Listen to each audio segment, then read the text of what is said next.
Offer کیا؟ کوئی اقتدار میں حصہ دینے کی بات ہوئی؟ کیا بات ہوئی؟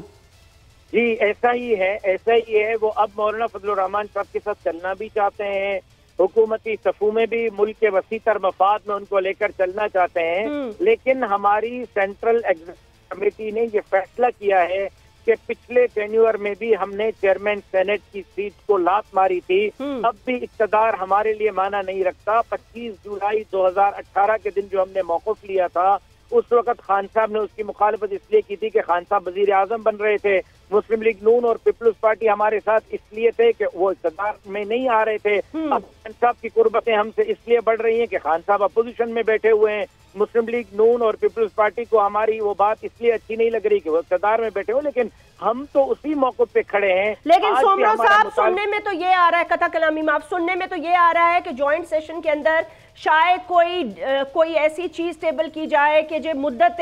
ملازمت کی جو عمر ہے اس میں توسیع کر دی جائے۔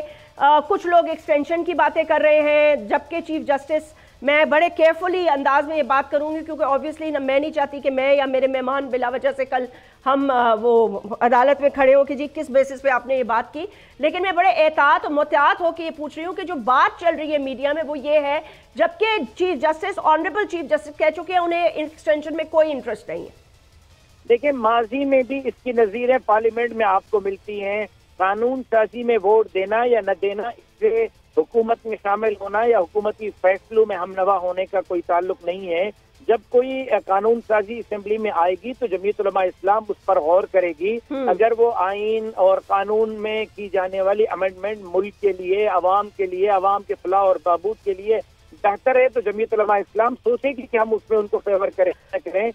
لیکن اگر ہم سمجھیں گے کہ نہیں یہ زیادتی ہو رہی ہے اور اس طرح کا عمل نہیں ہونا چاہیے، تو پہلے بھی ہم نے بہت بڑی قانون سازیاں آپ کو پتا ہے کہ اس کو ہم نے بائیکاٹ کیا، ڈیفر کیا، حکومت کا حصہ ہوتے ہوئے۔ تو یہ ملاقات ٹھیک، تو یہ ملاقات یہ بھی شو کرتی ہے کہ وہ چاہتے ہیں کہ شاید یہ شو کرنا چاہتے ہیں کہ آپ یہ ملاقات صرف بندوق کے لیے تھی اور طبیعت پوچھنے کے لیے تھی۔ انہوں نے خیر سگالی کے طور پر طبیعت پوچھی اور بندوق دے دی، تو میں نے اس پہ تبصرہ یہ کیا ہے کہ اس مولوی نے جو آج کل بہت بفرا ہوا ہے، مولویوں کے سے بندوق لے کر ووٹ کی پرچی دی ہے، پارلیمنٹ کا راستہ دکھایا ہے، میرا مشورہ ہوگا پریزیڈنٹ آف پاکستان کو کہ مولانا صاحب کے ہاتھ میں بندوق نہ دیں۔ مولانا صاحب تو بندوق چھین رہے ہیں، اگر بندوق اس کے ہاتھ میں آئے گی تو پھر اور خطرناک ہو جائیں گے۔ یہ تو بڑا خطرناک تحفہ تھا سومرو صاحب، یہ تو واقعی بڑا خطرناک تحفہ تھا، اس تحفے کی مجھے ویسے سمجھ نہیں آئی۔